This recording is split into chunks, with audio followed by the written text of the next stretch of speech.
సైలెన్స్లో ఉంచాం అక్కడ. మీరు మాట్లాడండి. థ్యాంక్ యూ అండి, థ్యాంక్ యూ సో మచ్. ఈ ఫంక్షన్ని రండి సార్, మీరు రండి సార్. బోతుల కోటేశ్వరరావు గారు మీరు ఉండాలి, ఈ సినిమా మీదే. నిజంగా ఒక ఫ్యామిలీ ఎమోషన్ ఎలా ఉంటుందో కల్లారా చూసాం. నాకు ఫ్రమ్ డే 1 నుంచి కోటేశ్వరరావు గారు ఈ సినిమా గురించి, వాళ్ళ ఫ్యామిలీ విశేషాల గురించి చాలా గొప్పగా చెప్తున్నారు. సారీ అండి. ఫస్ట్ ముందుగా ఇక్కడ కూర్చున్న మీడియా వాళ్ళకి, పెద్దలందరికీ మనస్ఫూర్తిగా కృతజ్ఞతలు తెలుపుకుంటున్నాను. Thank you so much sir, me support ఇచ్చినందుకు థ్యాంక్ యూ. పురుషః మొదట ఈ సినిమా స్టార్ట్ అయినప్పుడు నాకు డైరెక్టర్ గారు పిలిచి క్యారెక్టర్ చెప్పారండి. క్యారెక్టర్ చెప్పిన వెంటనే నేను ఏదన్నా ఆయన కథ చెప్తున్నప్పుడు, నా ఇంప్రూవ్మెంట్స్ కానీ ఏదైనా నేను చెప్తున్నప్పుడు ఏది వద్దన్నా నేను దయచేసి చెప్తున్నాను, మీ క్యారెక్టర్ని ఒకలా డిజైన్ చేసుకున్నాను, ఆ డిజైన్ ప్రకారం వెళ్తున్నప్పుడు నేను ఆ రోజు చిన్నగా కొద్దిగా ఇద్దరు వాదించుకున్నామండి. చూడండి సార్ బాగుంటుందేమో చూద్దాం, లేకపోతే అది సెట్లో చేద్దాం, ఒకవేళ ఇట్స్ గుడ్ అంటే ఫాలో అవుదామంటే వద్దన్నా మిమ్మల్ని అలా చూశారని చెప్పి నన్ను కంట్రోల్లో పెట్టి, నన్ను మీటర్లో పెట్టి, నా క్యారెక్టర్ ఇప్పించి ఆఫీస్లో స్టోరీ చెప్పినప్పటి నుంచి ఈరోజు మీరు ఇక్కడ ట్రైలర్ చూసేంతవరకు ఒకటే మీటర్లో నడిపించారు. అందుకే హ్యాట్స్ ఆఫ్ టు మా డైరెక్టర్ వీరు ఉలవల గారికి. రండి సార్, వీరు ఉలవల గారికి కంగ్రాచులేషన్స్ బ్రదర్. నిజంగా అలాగే మా సిస్టర్ అనిత గురించి మీరు చెప్పింది నిజంగా ప్రతి ఒక్కరి హృదయాలు కదిలించింది. ఇక్కడ రాణి గారికి గురించి మీరు చెప్పండి. ఇక్కడ ప్రతి ఒక్కరి హృదయాలు కదిలించింది. ఆమె 12 ఏళ్ళు వనవాసం చేసి మీకు ఇంట్లో సపోర్ట్ ఇవ్వడం అనేది అది చాలా నార్మల్ విషయం కాదండి. సో ఆమె బ్లెస్సింగ్స్ ఎప్పుడు మీకు లైఫ్ లాంగ్ ఉంటాయి. తప్పకుండా ఈ సినిమా మీరు గొప్ప విజయాన్ని అందుకుంటారు. అలాగే ఇకపోతే మా కోటేశ్వరరావు గారు, బత్తుల సరస్వతి గారి గురించి మనం చాలా మాట్లాడాలండి. ఫస్ట్ టైం నేను ఇక్కడ చూడడం, ఆయన ఫస్ట్ సినిమా తీస్తున్నా మన సినిమా గురించి, మన ఇండస్ట్రీ గురించి చాలా గొప్ప మాట చెప్పారండి. ఈ సినిమాకు పనిచేసిన 24 క్రాఫ్ట్స్లో ఉన్నటువంటి ప్రతి ఒక్కరూ నా పైన జాలి చూపించారు, మంచితనం చూపించారు, దయ చూపించారు. నన్ను ఎవరు కూడా ఎక్కడ కూడా మోసం చేయలేదని చాలా గొప్ప విషయం చెప్పారండి. ఇండస్ట్రీ గురించి ఇంత గొప్ప మాట మీరు చెప్పినందుకు, ఇండస్ట్రీని ఇంత గొప్పగా మీరు ప్రేమించినందుకన్నా హ్యాట్స్ ఆఫ్. నిజంగా మీ అమ్మాయి చెప్పింది, మేము ఎక్కువ చదువుకోలేదంటే నేను సినిమాలు చూసి నేర్చుకున్నానంటే, మీరు సినిమాలు చూసి ఇంత పెద్ద స్థాయికి వచ్చారు. సినిమాకి నేను ఏదైనా ఇవ్వాలని మీ అబ్బాయిని పెట్టి ఇక్కడ సినిమా తీయడం కావచ్చు. అలాగే ఆ సినిమా ద్వారా ఈరోజు నాకు తెలిసి ఈ డైరెక్టర్ నిజంగా అదృష్టవంతుడండి. ఎంత కావాలంటే అంత పెట్టారు, పబ్లిసిటీకి ఏం కావాలంటే అంత చేశారు. అది వాళ్ళ కొడుకు కోసం చేసినట్లు కాదండి. ఆ కొడుకు కోసం చేసిన స్వార్థం ఉన్నా ఆ పెట్టిన ఆ డబ్బులన్నీ కూడా సినిమా కోసం చేశారు. సినిమా ఇండస్ట్రీకి అంత డబ్బు ఆయన ఇచ్చారు. సో రేపు పొద్దున్న మే 22గా రేపు పొద్దున 22 మీరందరూ మా సినిమాను చూసి బ్లెస్ చేయాలని కోరుకుంటున్నాను. చాలా కాన్ఫిడెంట్గా మా డైరెక్టర్ గారికి మేము ఎంత ఇచ్చామో ఇటువంటి డైరెక్టర్లని మనం ఎంకరేజ్ చేయాల్సిన అవసరం ఎంతైనా ఉందండి. ఆయన ఎంత కష్టపడ్డాడో నాకు తెలుసండి. ఈరోజు మేము రకరకాల గెస్ట్లు కూడా అనుకున్నాం. వీళ్ళు డిసైడ్ చేసిందంటే, లేదన్నా మీరు మా సినిమాకి ఎంతో కష్టపడ్డారు, మా సినిమాలో ఉన్న ఆర్టిస్టులు మాత్రమే ఉండాలి, మనం మాత్రమే సరదాగా ఫంక్షన్ చేసుకుందాం అని చెప్తే గెస్టులకు కూడా అంతగా చాలామంది ఉన్నా కూడా వద్దన్న మనమే చేసుకుందామని ఆ డెసిషన్ తీసుకొని మా మధ్య ఈ ఫంక్షన్ ఎంతో ఒక హ్యాపీ మూమెంట్ జరగడం చాలా హ్యాపీగా ఉంది. ఫస్ట్ టైం ఇలాంటి ఫంక్షన్ జరగడం కూడా థ్యాంక్ యూ. అలాగే మా డిఓపి సతీష్ ముత్యాల బ్రదర్, మంచి విజువల్స్ ఇచ్చావు. మీతో చాలా సినిమాలు పనిచేశాను నేను. ఈ సినిమాకి మీ ఇంట్రెస్ట్, ఈ సినిమాని సెట్ చేసి ఈరోజు ఇంత దూరం తీసుకొచ్చారు. అలాగే శ్రవణ్ భరద్వాజ్ గారు, సీరియస్ సార్, మీరు ఇచ్చిన బ్రెజిల్ అమ్మాయి సాంగ్ కావచ్చు, చాటు చాటు సాంగ్ కావచ్చు, అవి రెండు నిజంగా లైఫ్ స్టాండింగ్గా ఉండే ట్యూన్స్ అండి. మీకు మరిన్ని అవకాశాలు రావాలి, అటువంటి మంచి మెలోడీస్తో మళ్ళీ ఆదరించాలని మనస్ఫూర్తిగా కోరుకుంటున్నాను. ఇంకా మా ఆర్ట్ డైరెక్టర్ గ్రేట్ బ్రదర్, మీరున్నంత వరకు ఇచ్చిన బడ్జెట్లో ది బెస్ట్ వర్క్ చేశారు. అలాగే మాతో పనిచేసినటువంటి బ్యూటిఫుల్ ఆర్టిస్ట్, మేము రెగ్యులర్గా సినిమాలకు వెళ్తూనే ఉంటాం. ఈ సినిమాకి స్పెషల్ ఇంట్రెస్ట్ ఏంటంటే మంచి అందమైన అమ్మాయిని చూడొచ్చు, సెట్కి వచ్చామంటే.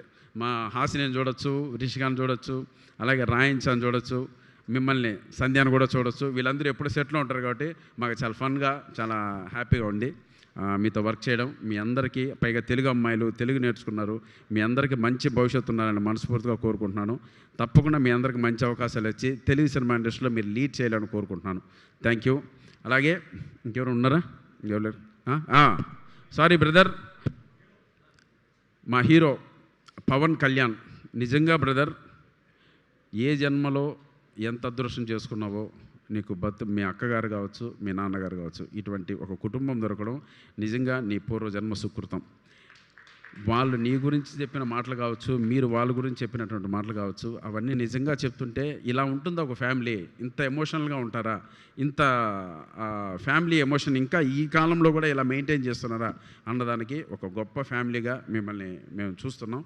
మీరు ఎంతో మీ నాన్నగారు కూడా ఎంతో కష్టపడి ఈరోజు ఈ స్థాయికి వచ్చి సినిమా తీసే స్థాయికి వచ్చారంటే ఆ రోజుల నుంచి నిజంగా హ్యాట్స్ ఆఫ్. ఇటువంటి తండ్రి దొరకడం. మీ నాన్నకి మీరు ఇచ్చేటువంటి గిఫ్ట్ ఏంటంటే 22వ తారీఖున మేము సక్సెస్ మీట్ పెట్టేలా మీరందరూ మమ్మల్ని ప్రోత్సహించాలి ప్లీజ్.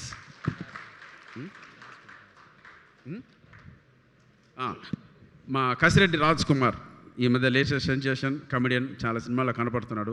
వీళ్ళందరితో చేయడం కూడా నిజంగా 100% ది బెస్ట్ వర్క్ అండి. న్యూ జనరేషన్తో పనిచేయడం కూడా ఎలాగో వాళ్ళ వర్క్, వాళ్ళ బాడీ స్టైల్ వాళ్ళకు ఉంది కాబట్టి డెఫినెట్గా వాళ్ళు కూడా మంచి అవుట్పుట్ ఇచ్చారు. సో రికార్డింగ్ కావచ్చు చాలా బాగుంది బ్రదర్. ఈరోజు మాకు ఈ ధైర్యం ఏంటంటే 22వ తారీఖు ఇప్పుడున్న పరిస్థితుల్లో థియేటర్కి జనాలు ఎలా వస్తారో ఎలా వస్తున్నారో మనం చూస్తూనే ఉన్నాం. ఈ సినిమా ఒకటి ఉంది అని మా పిఆర్ఓ సతీష్ ద్వారా చాలా బాగా చేశారు బ్రదర్. మీరు పబ్లిసిటీ హ్యాట్స్ ఆఫ్ బ్రదర్. నిజంగా మీలాంటి పిఆర్ఓలు ఇటువంటి సినిమాకి, ఈ సినిమా సక్సెస్కి ఆ రోజు సక్సెస్ మీట్ పెట్టినప్పుడు దానికి ముఖ్య కారణం మీరే అవుతారు బ్రదర్. ఈ సినిమాని జనాలను అందరికీ తీసుకెళ్లారు. నాకు బయట నుంచి కూడా ఫోన్లు వస్తున్నాయి, అంతలా చేశారు. రాత్రి బోళ్ళు కష్టపడి ఉన్న 10 రోజుల్లోని మీరు తక్కువ రోజులైనా సరే మీరు జనాల్లోకి తీసుకెళ్లారు. అలాగే జనాలను కూడా లోపలికి తీసుకురావాలి మీరే. ఓకేనా? Thank you. చాలా హ్యాపీగా ఉందండి ఈ ఫంక్షన్ ఇలా జరగడం. ఫస్ట్ మాకు సినిమాలు చేయడం కామన్. సో ఇటువంటి కొత్త ప్రొడ్యూసర్లు వచ్చినప్పుడు వీళ్ళు ఏమాత్రం సక్సెస్కి వెనకాడకుండా, డబ్బులు పెట్టడానికి వెనకాడకుండా ఇండస్ట్రీకి డబ్బులు పెట్టారండి. ఆ డబ్బులు వచ్చినా రాకపోయినా, సినిమా హిట్ అయినా హిట్ కాకపోయినా వీళ్ళు సినిమాలే తీస్తారు, సినిమాల్లోనే ఉంటారు, సినిమాల్లోనే జీవిస్తారు. అది వీళ్ళకి సినిమా ఇచ్చినటువంటి సినిమా అంటే అంత పిచ్చి. సో కాబట్టి ఇటువంటి వాళ్ళని మనం కాపాడుకున్నామంటే ఇండస్ట్రీ చల్లగా ఉంటుంది. ప్లీజ్ మీ అందరి బ్లెస్సింగ్స్ మాకు ఉండాలని మనస్ఫూర్తిగా శిరస్సు మంచి కోరుకుంటున్నాను. Thank you so much. Love you all. May 22 please మేము సక్సెస్ మీట్ పెట్టాలా వద్దా అనేది మీ చేతుల్లో ఉంది. చూడండి, మమ్మల్ని ఆశీర్వదించండి. Thank you. Love you all. And అలాగే మీరందరూ స్టేజ్ మీదే ఉండండి. And requesting our Pawan Kalyan బత్లా to please come on stage to speak a few words. Yes sir చెప్పండి. మీడియా మిత్రులందరికీ సార్ మైక్ కొంచెం నేను అంటే టెన్షన్ వస్తుందన్న సౌండ్. ఈ మీడియా మిత్రులందరికీ పేరు నమస్కారం అండి. ఇందాక మర్చిపోయిన క్షమించండి. నేను ఇండస్ట్రీ గురించి అంటే నాకు పెద్దగా తెలియకపోయినా సినిమా గురించి తెలుసు. ఇండస్ట్రీ అంటే అన్ని రకాల ఇండస్ట్రీలు ఉంటాయి, కానీ సినిమా ఇండస్ట్రీ గురించి తెలిసింది ఏంటంటే, ఒక మట్టి పోసిన కుండీ ఉంటే ఆ కుండీ అనేది ఇండస్ట్రీ. అందులో నాటే మొక్క నటీనటులు, హీరోలు, హీరోయిన్లు. దానికి నీళ్ళు పోసేవాడే ప్రొడ్యూసరు, దానికి ఆక్సిజన్ ఇచ్చేవాళ్ళే మీడియా. మీ అందరూ చల్లగా దీవించి వీళ్ళందరినీ, ఇప్పుడు ఎంతోమంది పెద్ద పెద్ద హీరోలు వచ్చారు, వాళ్ళకి దాని తర్వాత వయసు అయిపోద్ది, దాని తర్వాత ఇంకొక హీరోలు వస్తారు. అట్లా కొత్తగా వచ్చే హీరోలను కూడా అందరూ ప్రోత్సహించి హీరోలను తయారు చేసుకుందాం. అందరు హీరోలు రావాలని కోరుకుందాం. ఎందుకంటే హీరోలు కరువైపోతూ ఉన్నారు. ఎంతో ఇండస్ట్రీ హీరోలు అవసరం. ఇందులో ఏదైనా మిస్టేక్గాని ఉంటే దయచేసి నా కొడుకుని ట్రోల్ చేయకుండా, తప్పు ఉంటే నన్ను తిట్టండి. ఎందుకంటే దానికి బాధ్యుడిని నేనే కాబట్టి. నా కొడుకు యాక్టింగ్ చేయకపోయినా, బాగలేకపోయినా, ఏదైనా అంటే గింటే నన్ను అనండి. నా కొడుకుని ఒక్క మాట కూడా అనొద్దు దయచేసి ఎవరు కూడా.